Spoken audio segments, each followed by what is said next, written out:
Hai hai hai. Selamat datang kembali di channel Min Donghua.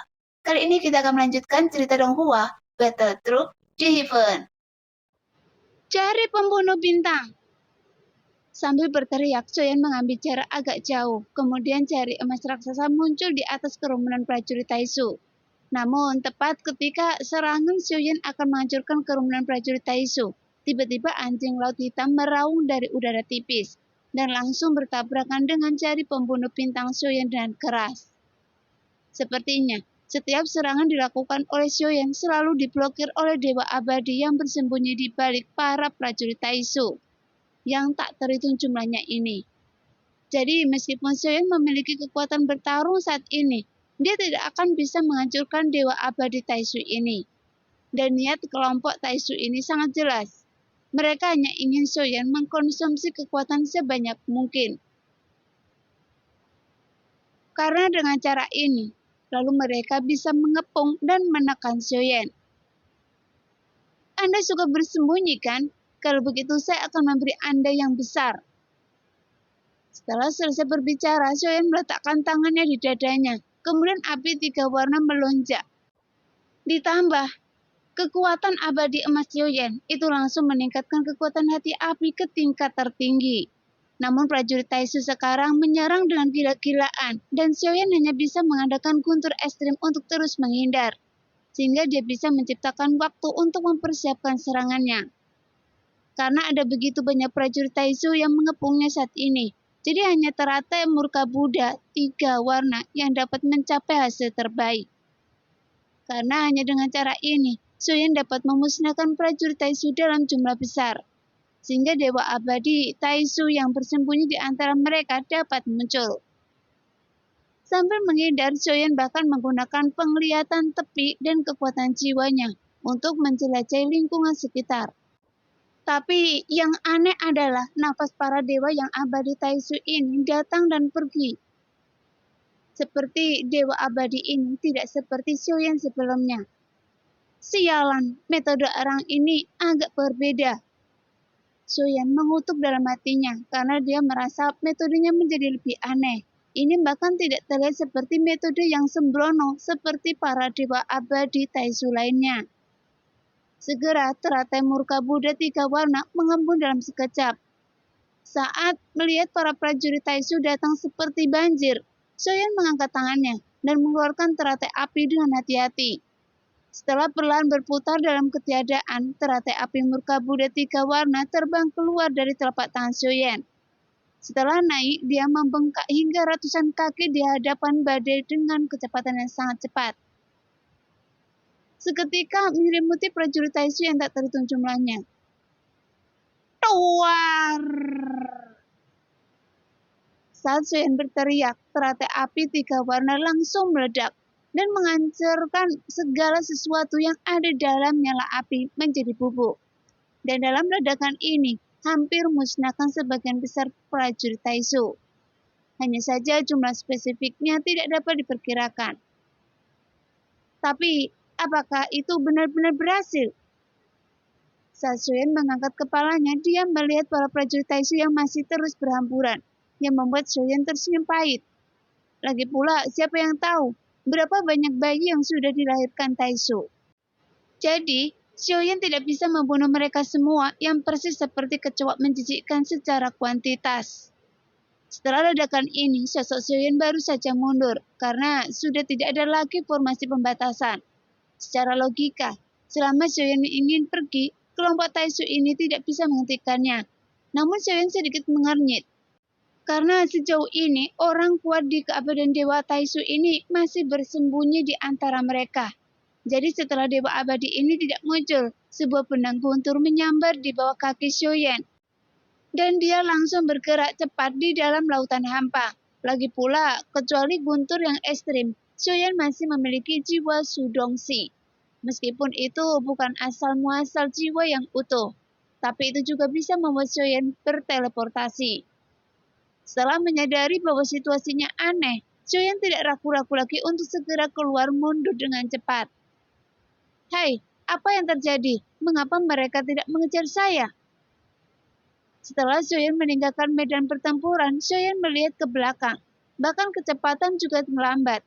Tapi Xiaoyan sebenarnya menemukan bahwa kelompok Taisu itu tidak mengejarnya. Jelas-jelas, Taisu menyiapkan penyergapan. Tapi mengapa Anda tidak mengejarnya? Dan Xiaoyan merasa tidak masuk akal. Jadi setelah memikirkan hal ini, Xiaoyan tidak lagi ragu-ragu. Dan segera terbang dengan kecepatan penuh menuju dunia para dewa kuno. Karena dia merasa ada yang tidak beres, itu bahkan membuatnya merasa aneh. Bahkan itu seperti ilusi. Goyan, apakah itu hanya ilusi? Xian bertanya dengan serius. Bunuh dengan 1000 pisau, Anda telah membunuh begitu banyak orang, jadi bagaimana itu bisa menjadi ilusi? Pembatasan sebelumnya telah dilanggar, dan saya tidak melihat ada ilusi terlarang. Goyan lalu berkata dengan marah. Sepertinya dia masih marah dengan perlakuan Xiaoyan sebelumnya. Bunuh 1000 pisau. Saya juga ingin mengatakan, Anda tidak bisa sepenuhnya mengabaikan perasaan saya. Anda tidak bisa melemparkan saya begitu saja. Itu pegang melanggar paksa batasan. Saya adalah makhluk hidup, bukan harta Anda. Jika bukan demi persahabatan, saya benar-benar ingin kabur dari rumah. Mendengar kutukan Goyan, Xiaoyan tidak punya waktu untuk memperhatikan Goyan saat ini. Kemudian pikiran di benak Xiaoyan segera berubah dengan cepat. Memikirkan alasan serangkaian perilaku aneh Taisu.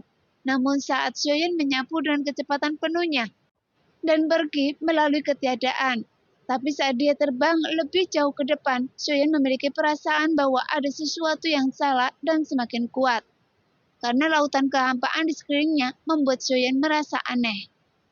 Segera Xiaoyan menarik Goyan lagi dari balik lengan jubahnya dengan ekspresi serius. Goyan, apakah Anda yakin tidak ada batasan di sekitar Anda? Goyan memandang Xiaoyan yang ekspresinya berubah dan tidak berani berkata apa-apa lagi. Segera cahaya biru meledak dari mata anjing. Kemudian dia hati-hati mengamati daerah sekitarnya. Namun setelah cahaya biru menyapu sekeliling, Goyan sepertinya ragu-ragu. Seharusnya tidak ada batasan, kan? Tapi pernahkah Anda menyadari bahwa ruang di sini tampaknya aneh? Fluktuasi lautan hampa ini salah. Mengubah seluruh lautan kosong dengan pembatasan besar. Apa yang diperlukan untuk mencapai hal ini? Kecuali Tuan Anjing yang mengambil tindakan. Jika tidak, mustahil bagi orang lain untuk menerapkan pembatasan yang mengejutkan seperti itu. Goyan berkata dengan serius. Sekarang Xiaoyan telah berhenti, melihat ketiadaan di sekitarnya. Dia telah terbang di lautan ketiadaan selama beberapa waktu.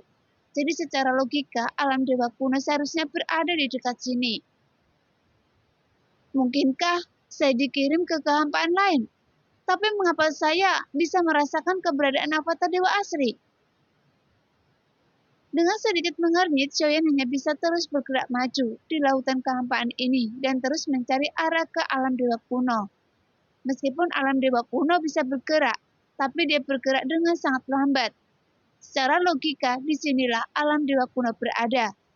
Tapi setelah Xiaoyan mencari lingkaran pembatasannya, Xiaoyan tidak menemukan keberadaan alam dewa kuno. Jadi Xiaoyan hanya bisa terus terbang dengan kecepatan penuh dan menemukan bintang dan ruang terdekat di sekitarnya. Sampai Xiaoyan menemukan sebuah bintang, dia langsung memasukinya. Bintang ini ditutupi tanaman hijau yang menunjukkan bintang ini penuh kehidupan. Segera Xiaoyan menyebarkan kekuatan jiwanya dan mencoba mencari orang terkuat di bintang ini. Namun pupil mata langsung Xiaoyan mengecil secara tiba-tiba. Bahkan dia lebih terkejut lagi bahwa di bintang ini tidak ada satupun praktisi di dalamnya. Meskipun semangat juang di bintang ini memang tipis, tapi mustahil untuk tidak memiliki praktisi. Jadi Xiaoyan mau tidak mau menemukan kota di bintang ini dan segera memasuki kerumunan besar. Namun meskipun kota ini sangat makmur, tapi yang membuat Xiaoyan merasa semakin aneh adalah semua makhluk hidup yang ada di sini semua manusia fana. Tidak mungkin. Apa yang terjadi? Tempat ini bukan sensi. Wajah Xiaoyan menjadi semakin jelek. Setelah meninggalkan bintang ini dan dia mencari beberapa bintang secara berurutan. Tapi inilah yang terjadi dan tidak ada praktisi. Sepertinya Xiaoyanlah satu-satunya yang tersisa dan saat melawan Taisu. Sebelumnya, Xiaoyan tidak pernah menyadari sesuatu yang aneh. Sebaliknya, setelah dia melarikan diri, dia sepertinya telah masuki dunia lain. Mungkinkah ini jebakan sebenarnya yang dibuat oleh orang-orang Taisu itu? Jika bukan karena ilusi terlarang, kemudian Xiaoyan ada di ruang dan dunia tertentu. Tapi yang tidak bisa dipastikan adalah, apakah dia masih berada di dunia sensi? Bunuh 1000 pisau, ada sesuatu yang aneh di sini. Namun sebenarnya kita harus tetap berada di antara para dewa. Hanya saja kita berada di sub ruang.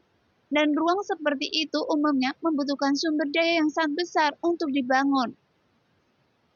Saat Xiaoyan bingung, Goyan melayang keluar dari lengan jubahnya.